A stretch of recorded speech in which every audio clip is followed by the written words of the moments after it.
skeletons, goblins, ghouls, and ghosts. Welcome to our party. You implied by the word our party. We'll get into it in the book.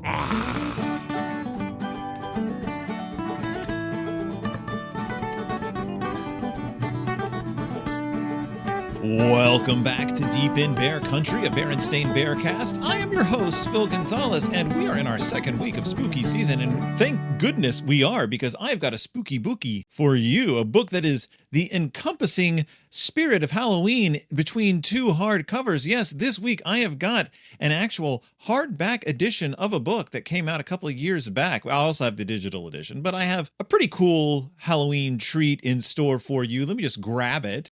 Where is it? It's right here. This week's book is The Berenstain Bears Big Halloween Party. Now, this book is from almost said 19. This book is from 2021. I would assume most of the children who are being read Berenstain Bears books, even the smallest, tiniest ones, probably born either the year this came out or before. This is a really current book, a really current Halloween book, and a beautiful specimen of hardbackery. That's right. The Berenstain Bears Big Halloween Party is, in all regards, the Berenstain Bears Big Halloween Party. We've seen the Berenstain Bears throw multiple Halloween parties in the past. We've seen the Berenstain Bears celebrate Halloween, talk about Halloween, philosophize about Halloween. Last week, we discovered that Halloween is sweet. That's right. It's a tasty time of year, and it's a time not to judge your neighbors. It's a time to be friends with each other. It's a time to go out and fulfill the social contract that is Halloween. But what about the essence of Halloween? What about the thing that makes it fun, makes it a reason to celebrate? What about the spookiness,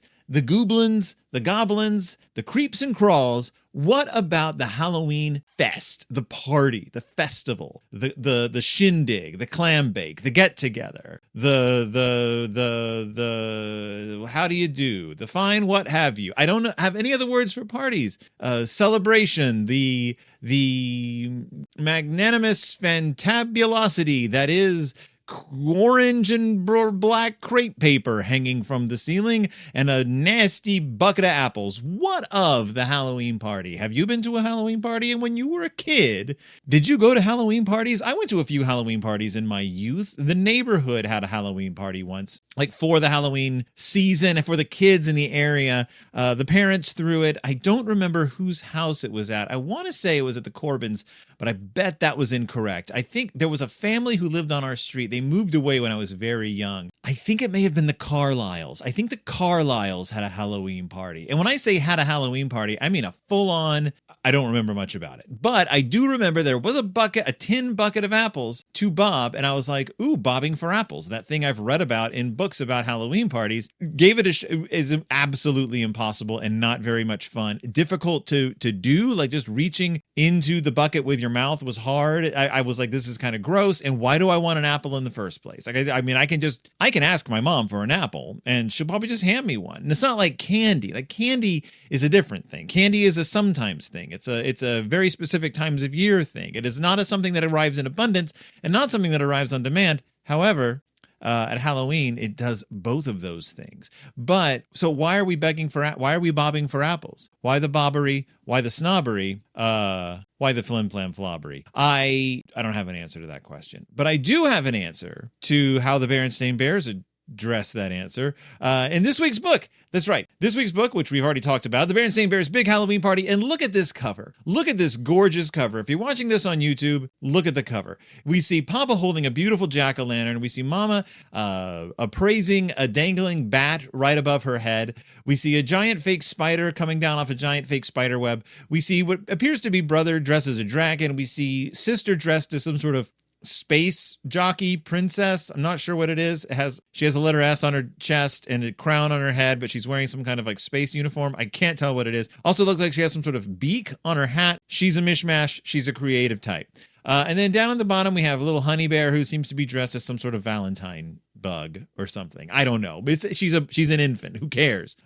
Maybe she was dressed that way. We're going to have to find out. All I know is that This cover is gorgeous. It's beautiful. It has the spirit of Halloween all over it. I just want to remind everyone, Mike Berenstain, the Berenstain family loves Halloween. You can just tell by the way they write about it. And if I'm wrong, they're doing a great job at lying about it.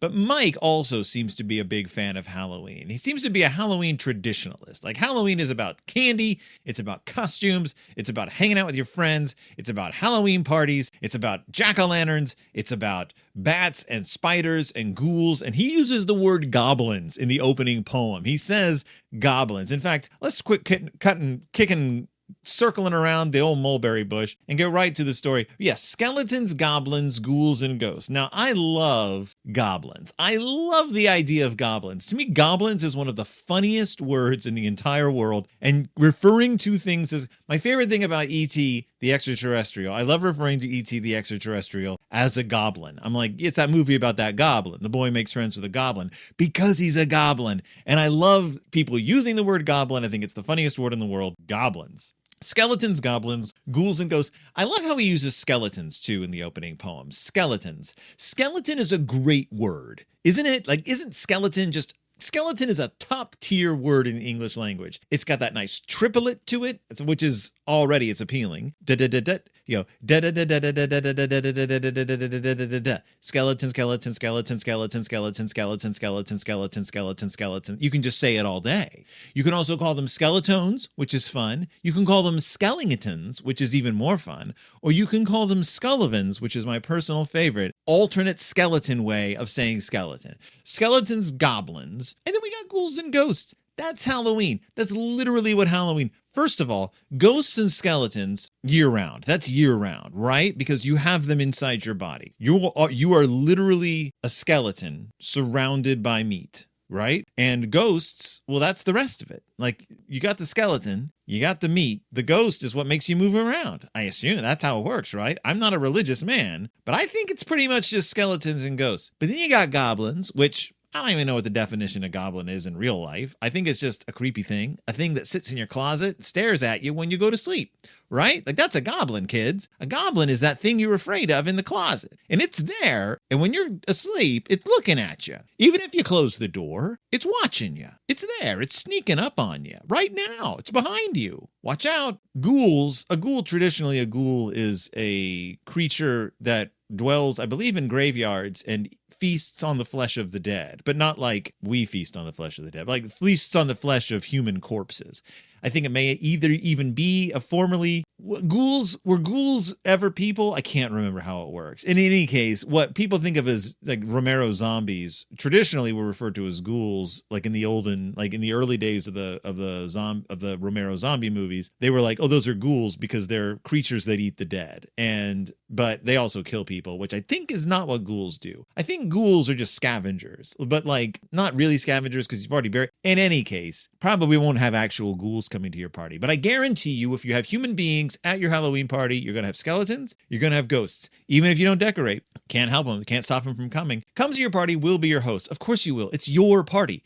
I mentioned that up top. Come to our party. We're going to host it. Yes, you would not have invited me if that was not the case. Come to somebody else's party. We won't be your hosts. That's how that works. That's just the English language at this point. So, what is this book? First of all, we got a title page. We got a title page spread. Berenstain Bears Possessive S Big Halloween Party. And this is classic Berenstain Bears. Gorgeous book, by the way. Gorgeous book.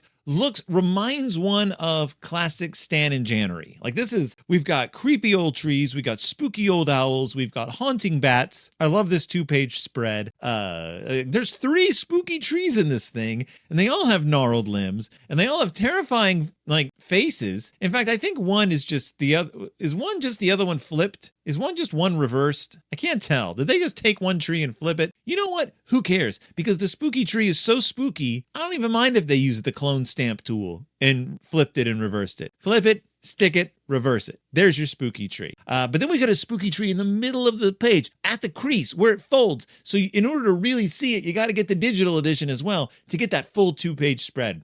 It's great. It's great. Berenstain Bears Big Halloween Party. It's not even a picture of a party. It's just a picture of atmosphere. And I love it. I love it. I love Halloween. I'm even wearing one of my Halloween shirts just for everyone, just because I wanted to be in the spirit of the season for this one. So let's take a look. What's this story about? I'm going to give you a hint right off the bat. There's no story here. This is not a story. This is just a celebration of aesthetic. This is an aesthetic. This is literally like a Pinterest board book. Like, that's it. This is just, I like to think about Halloween. I'm going to write a book about that. I'm going to write a book about the things I like about Halloween. Here we go. So it's autumn in Bear Country. Gorgeous. Again, another gorgeous 2-page spread. And what I love about this 2-page spread is that we have the treehouse in like on the right side. In the foreground, we have the kids jumping into a pile of leaves. We have a cardinal watching in the extreme foreground. We have it's like a caterpillar making a cocoon on the right side foreground. So we've got this multi-layered image. So at the very bottom of the page, closest to the reader, we have a cardinal on one side and a caterpillar building a cocoon on the other side. I think the caterpillar has an arm. Not really sure how that works, but we've got that. Then like next from a perspective wise, then we got the cubs jumping into a beautiful pile of autumn leaves. Just behind them to the right, we have the parents raking, and Mama is collecting squash from her garden. We got the massive tree house decorated for Halloween behind them. But then behind that, we've got a neighborhood scene. We see the sunny dirt road. We see several neighbors. I assume that the Bruins are there. We see 3 more houses, not tree houses. You know, Papa has the tree house, but these houses are freestanding. They're decorated for Halloween. We see people raking. We see people heading off, it looks like, to work. We see one of those like ghosts hanging in a tree. We see jack-o'-lanterns. And then far in the background, we see the mail carrier walking up just up the sunny dirt road. And I love that attention to detail. That's a cute thing we don't tend to see in Beartown. We don't, in a lot of the Berenstain Bears books, that's just business. We don't have to see the letter carrier just sort of going about her rounds, but we are. Well, Mike has thrown that in for us. I don't know. I know that I'm making a big deal out of nothing, but it's a really nice picture, and I wanted to give credit where it's due. This is a great just holiday scene. So kudos, Mike. Kudos, Mike. Kudos, Mike. So the Cubs are thinking about what they're going to wear. Here's where we get an explanation of what their costumes are. Brother wants to be a fire-breathing dragon. Sister wants to be, and I love this, she wants to be a swan mutant superhero, which it would appear to be, in her mind, a swan mutant, like a person who is mutated into a swan, who I guess is also like the swan princess, like because she has a crown on, but she's also a superhero, which means she has an S on her chest, and she's holding her wings out, like these are fully mobile wings. Brother wants to be a dragon with fire coming out of its nostrils, and Honey Bear wants to be a bug, a big bug, a ladybug. And the Cubs think that's cute, and I like that the Cubs aren't critical of Honey's choice, but they aren't impressed by it either. They're just like, great, that's cute, great. You're a little child. We don't need to criticize your choice of costume. Ladybug, fine, whatever. It's a cute drawing, though. It's a cute drawing of Honey Bear dressed as a little ladybug. But remember, these are all costumes in their imaginations. And Mama and Papa make it clear right off the bat, you're not going to buy these costumes. Like you're not going to find what you want to be in the store. You can go to every Spirit Halloween. You're not going to find a swan mutant superhero, right? You might find a fire-breathing dragon. You will find a ladybug. For a toddler, you will find a ladybug. You're not going to find everything else. So you're going to have to make these. If you want these costumes, you have to make them. Now, at this point, I was like, oh, is this a book about like compromise? Is this going to be about how like brother and sister have to compromise on what they want to be for Halloween because they're too complicated? No. But brother and sister say, look, if we're going to make these costumes, maybe you and Mama could help us make them. And here is another prize-winning moment in the Berenstain Bears. Mama and Papa look at each other and sigh. Yes, it is that resignation of, I guess I'm on the hook for 3 complicated Halloween costumes this year. I used to love making Halloween costumes with my kids. I made Mitzi a ghost costume at the last minute that I didn't even think it was possible to really make a white sheet ghost. I thought that was just a thing that people did in cartoons. I had to like figure out really how to do it, because a white sheet ghost isn't the easiest thing to make. You cut 2 holes in a white sheet, put it over your head. That thing's going to slip slide all around. So you got to figure out how to hold it in place. You've got to figure out how to like reinforce the holes. You got to figure out how to keep those holes in front of the eyes. It's a whole deal. We figured it out. She had a pretty cool ghost costume, but I used to love doing that. Like there was a really crafty period in my life when I was, like, I'm going to just do this. I made Willow a She-Ra costume one year, like just because I thought it'd be fun and cool to do. I think it turned out really well. It was stressful. It was a pain, but I did it, and I still like looking at the pictures of it because I think I did a pretty good job. But Mama and Papa resigned to the fact that, yes, as parents, they're going to have to do this for their kids, and they do it. And the costumes turn out amazingly well. In fact, they look exactly like they look in the Cubs' imaginations. So I guess the lesson here is just get your parents to do it, kid. Just make your parents do that's what parents do. They make your kids costumes. Like that is it. I think that's the lesson. Parent, you're going to make the costumes. And sisters are mutant swan. Brother is a fire-breathing dragon. Honey is a ladybug. And they have zippers, they have seams. You can tell these aren't characters, like these are headpieces. These are made out of reinforced materials. They have stirrup pants. They're cute. They're cubs, so they're not wearing shoes. Apparently there are twisted wires involved. We see on the ground stuff Mama and Papa used to make these. And it is Mama and Papa. Papa's holding shears. Mama has pins in her mouth. But now it's time for the party because they're throwing, I should have mentioned, there is a huge party going. And we have a nice big image of the neighborhood neighbors coming to help fix up the Bears treehouse for the party. They're hanging spooky ghosts in the tree. And it's pretty cool. If you live in a tree, that's pretty fun to decorate. You got a fake witch hanging from the branches. It looks like handyman Bob, whatever his name is like hanging up some dried corn. Lizzie Bruin's mom is hanging a skeleton on the front door. Looks like people are setting up cornhole. It's a whole thing. We got cubs running around. It's like Cousin Fred looks like he's dressed as a pirate. It's like Lizzie may be dressed as an astronaut.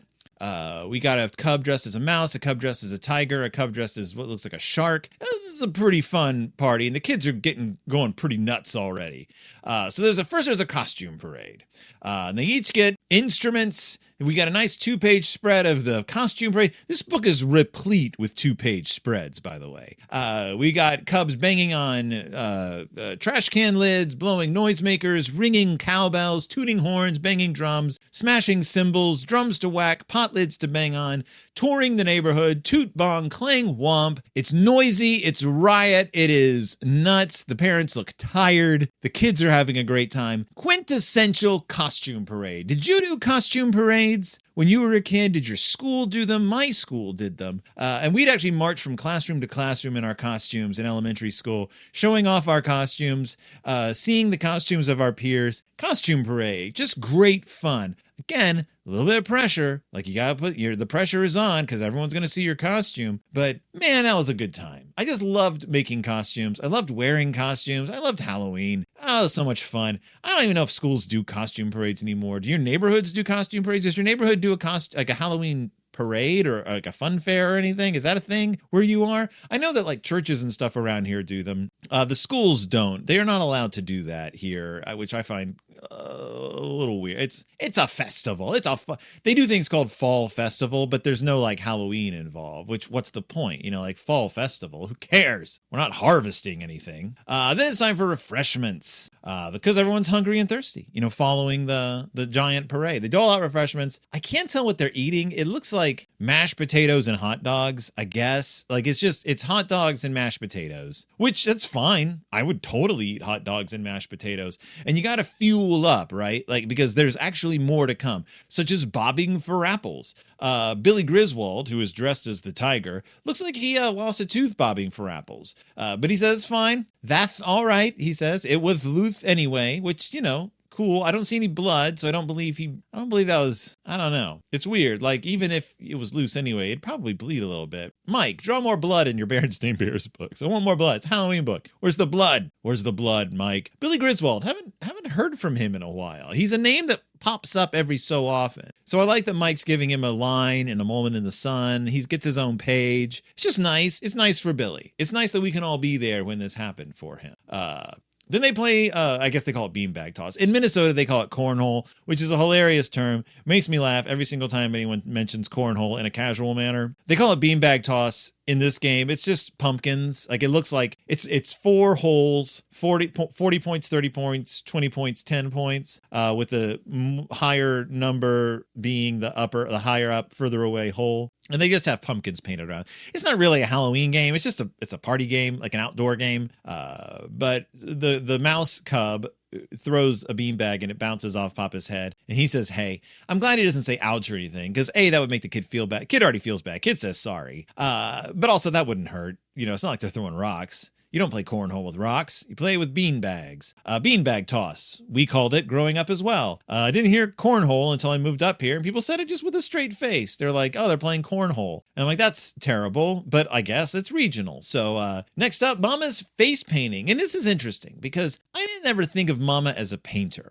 I didn't think of Mama as like a bear who paints. She's a quilter and a craftsman. A crafter, a craftling, a craftanian, Craftinarian. I don't know what the term is. But I've never seen her paint, and she does a great job painting. She did such a wonderful job. The Cubs' parents didn't even recognize them, which is not true because the Cubs are still wearing their costumes. And in fact, what she did is she actually paints on their face in ways that complement the costumes they're wearing. So the Tiger Cub gets, I guess Billy Griswold gets tiger stripes painted on his face. There's a cub there as the Tin Man, and she paints like seams and rivets on that cub's face. There's a dragon cub, but not brother, just a different dragon. Gets like a purple mask that matches the color of the costume. There's a pumpkin cub who gets sort of a pumpkin mask with like leaves and stuff painted on their face. Lizzie Bruin, who's dressed as an astronaut, gets stars painted on her face. And there's a witch who gets kind of just sort of a green creepy mask painted on her face. What I'm going to say is that's a cool idea. If you are a face painter and you can paint the kids' faces so that they actually the design actually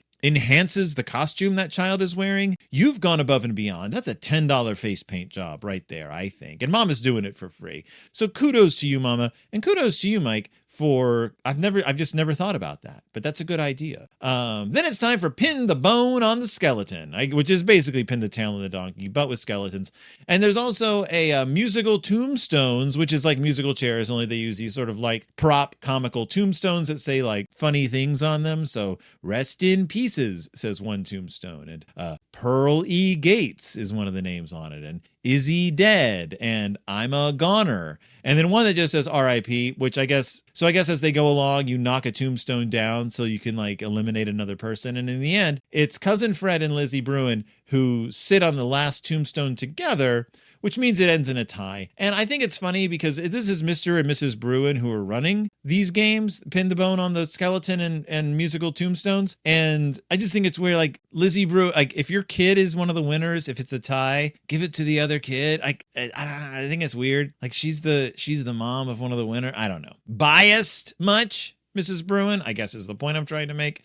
Then there is Pumpkin Piñata, which I think it's not a real pumpkin, but it looks like one. So Papa has a long stick, and on the end of it hangs Pumpkin Piñata. And then he's sort of moving it around, and the kids are coming up blindfolded to whack it with the bat. The cub who's dressed as a shark, though, swings and somehow whacks Papa in the ankle with the bat, which is not where the pumpkin even would be.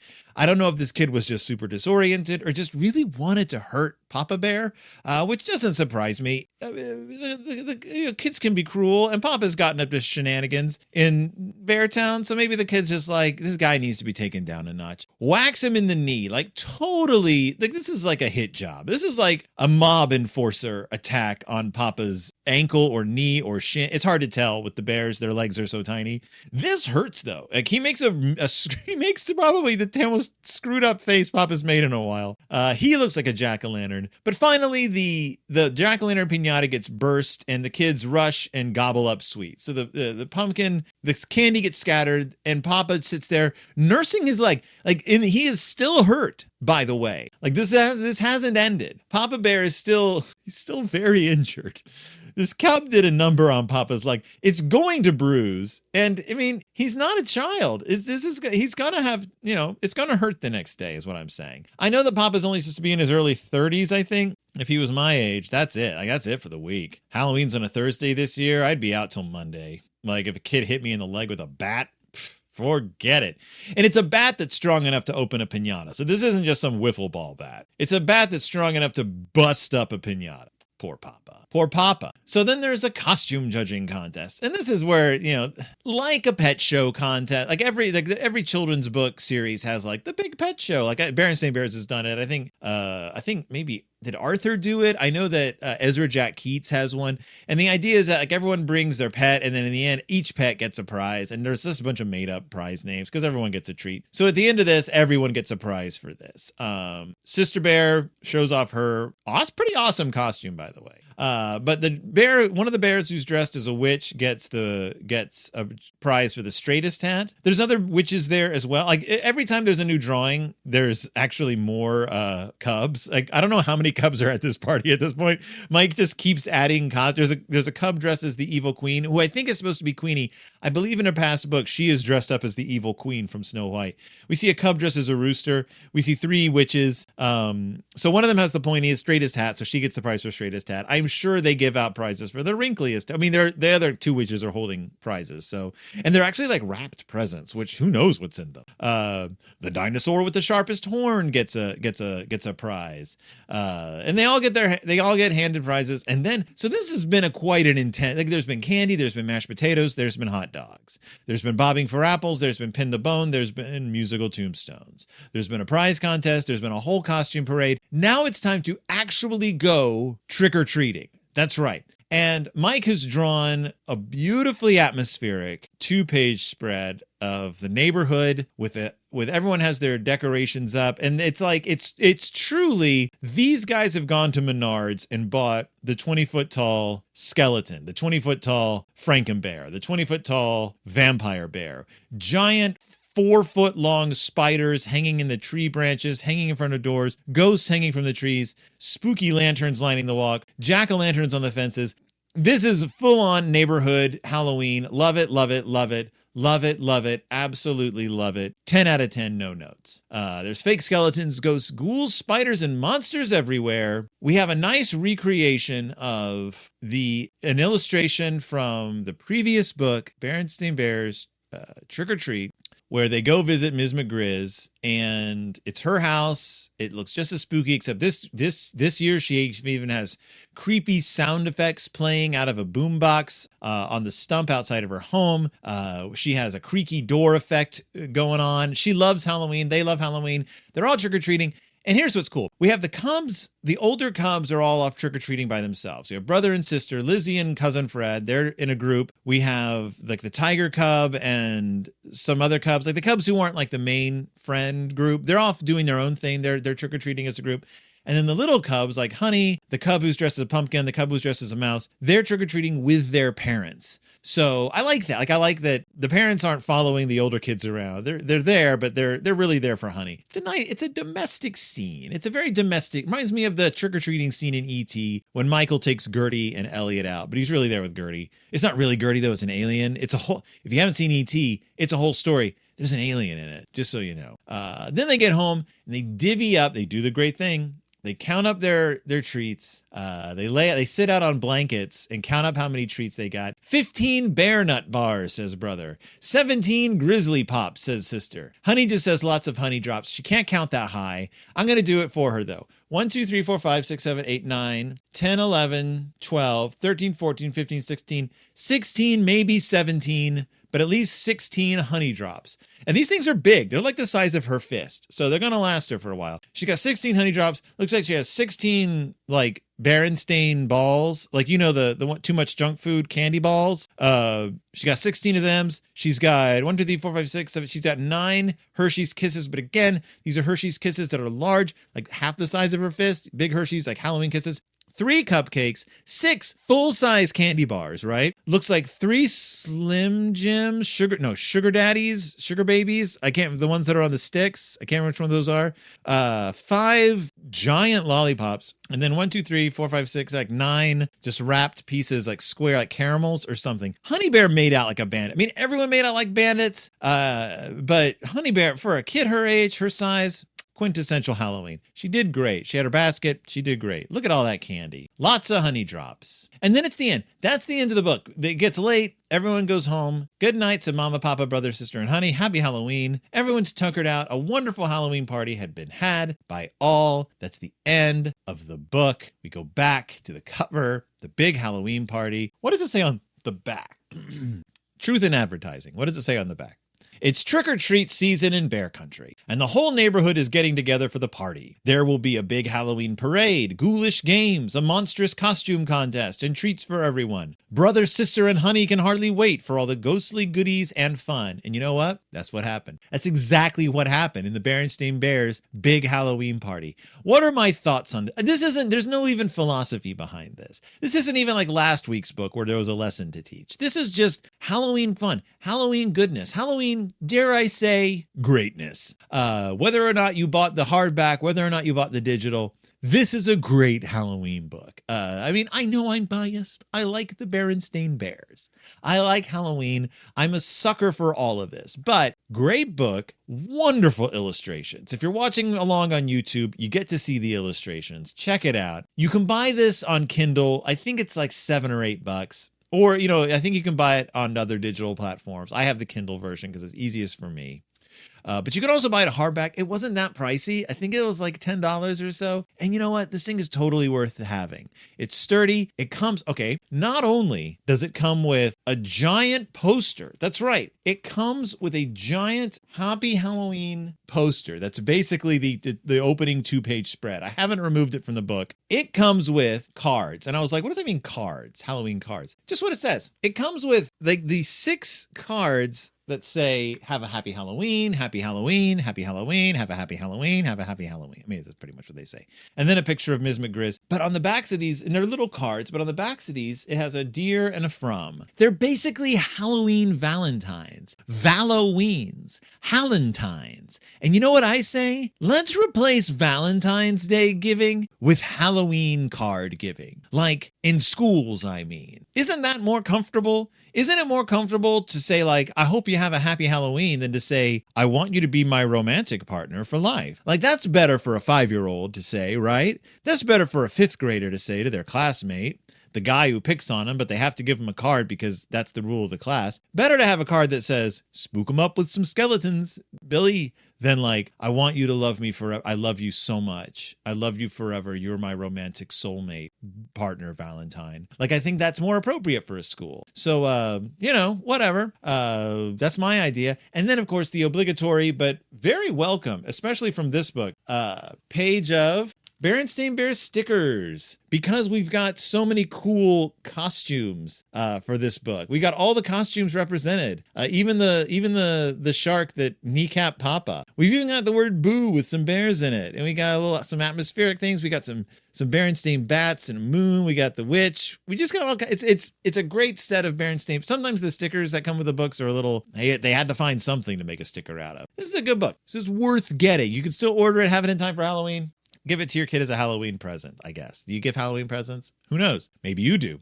But otherwise, that is the Berenstain Bears big Halloween party. Spoiler alert, it was. It was a big Halloween party, but not overwhelmingly big. Like, this is a doable Halloween party. I wouldn't do the bobbing for apples. That is filthy. That's disgusting. Nobody likes it. But replace it with something else. Pie toss. I don't know. I don't know anything. I don't know any party. I don't do party games. Maybe an arts and crafts station. Make your own jack-o'-man. I don't know.